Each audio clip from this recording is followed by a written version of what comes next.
DSC short 286 ఒక భిన్నాన్ని లవంలో 15% ఎక్కువ చేసి హారాన్ని 8% తగ్గించడం వల్ల దాని విలువ 15/16 అయ్యింది. అయితే మొదట ఉన్న భిన్నం ఏది అని అంటున్నాడు. ఆప్షన్స్ ఇలా ఇచ్చాడు.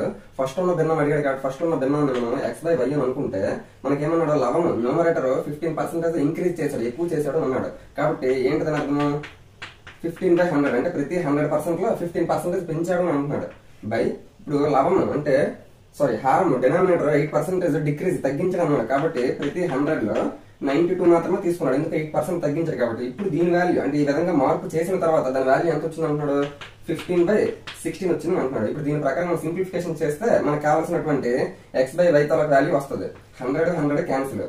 నెక్స్ట్ 4 4s నెక్స్ట్ 4 తోటి 23 టైమ్స్ పోతుంది.